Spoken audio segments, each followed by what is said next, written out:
હા બ્રનલા હા બોલ. માર ફઈન ભાણિયાના લગન હે તો કંકોત્રી હે તો આપણે જવાનું હે. શી ફઈ? જશું ફઈના શી તારીખે? 10 તારીખે. પહેલા મહિને. હા પહેલા કમુરતામાં. હા અને આ પેલો નાનો હક મોટો નાનો. કૌશિક્યો. હા જેને ગઈ વખતે કમુરતામાં લગ્ન કર્યા હતા. હા તો એને બીજી વખત આદ્રશ્ય થઈ ગયો કે જેને વહુ આલો તૈયાર થઈ ગયો. તમને શું નડે હે બીજી વાર આપે તો તમને નડે કઈ? આ કાળા બુલેટ ને આલવા કોણ તૈયાર થઈ ગયો? તમને મારા ભાઈ બધા કાળા બુલેટ જ દેખાય, સામેવાળા નહીં દેખાતા હોય કાળા? સામે વાળાને નહીં દેખાતું એટલે જ કહું આ કાળિયા બુલેટ ને બધા વહુ છે બબે ત્રણ વખત વહુ કામ છે તે આલ દે. એ આપીને ગયું તમારે આવાથી મતલબ હે ને અત્યારે કમુરતામાં હે ને બધા કેનેડા જતા હોય ને એટલે અત્યારે લગ્ન કરે હવે તમને ખબર ના હોય. તારા ભાઈને કેનેડા મોકલવાની ઉતાવળ નહીં તાર ફઈને. તો મને તો એવું જ લાગે છે કે અત્યારે બધું સસ્તું મળે ને મંડપ ને કેટરિંગ ને વાડીઓ ખાલી હોય ને પૈસા બચાવવા તાર ફઈ બધું સસ્તામાં લગ્ન કરવા મથે.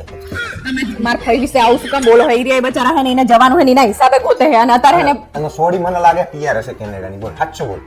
હોવે હા ને તો પીઆર મેળવવા માટે તાર ફઈ એની અંદર કોટો કરાવ્યો છે. બોલ પાક્કું. અને ત્યાં જશે ને હું તને લખીને આપી દઉં કહેતી હોય તો બી હાલ લખી દઉં કે આવતા વર્ષના અંત સુધીમાં તારા ભાઈના એની જોડે ડિવોર્સ થઈ જશે. તમે મારા ભાઈ વિશે બચારાને આવું બોલે તમારે? પીઆર મેળવવા માટે તમારા ભાઈઓ તારા બધા ભાઈઓ રે ને કેનેડા જેટલા ગયા ને બધા લગ્ન કરવા પીઆર મેળવવા માટે થઈને લગ્ન કરે તારા ભાઈઓ.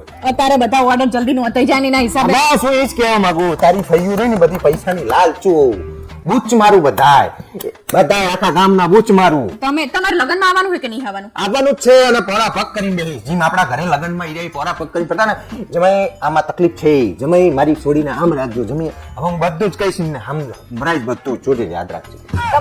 તમે તો એને બોલવાનો મોકો મળે ને એટલે તમે બંધ નહીં થતા ને બોલ કરતા હોય જાણવા તારે એમને કંઈ કીધું તમને? કૌશિક ના તું દાંત જોઈ ને મસાલા ખાઈ ખાઈને દાંત કેટલા લાલ ઝેર જેવા મને તો દાંત આવે એનો ભૂલો છે તો તૈયાર થઈ જા બધા. કોઈ સામે વાર આપે તો તમને વાંધો શું છે? તમે શાંતિથી બેસો ને તમારે લગનમાં જવાથી મતલબ છે ને તમારે? મને મતલબ જ નહીં. હું તો જઈને આરામથી બેહીશ અને હું તો દાંત કાઢવાનો બેઠો તારો ભાઈ હે ભગવાન. કઈ નાટક કરતા નહીં ને તો તમારે ઘરે રહેવાનું કઈ આવવાની જરૂર નહીં. હું આવવાનો તાર ફઈની બધાની સામે બેહવાનું મને જે કેક કરતા હતા ને બધું હું બોલીને સંભળાવવાનું. હે ને મને તમારા છોડીનું તમારા છોકરાનું તાકી ચમ નહીં. તમારે બોલ્યા વગર આવવું હોય ને તો આવવાનું નહીં તો ઘરે રહેવાનું. હું આવીશ જ. હા તો બોલ્યા વગર બેહી રહેવાનું. બોલે વગર શું કરો બેહરો? હા તો આવવું હોય ને તો એમનામ જ બેહી રહેવાનું નહીં તો નહીં આવવાનું લગ્નમાં. હું આવીશ અને બધું સંભળાઈશ તાર લખવું લખી રાખીએ જાટ લખવું. ભગવાન અમને તો હે ને ભગવાન ના પહોંચે.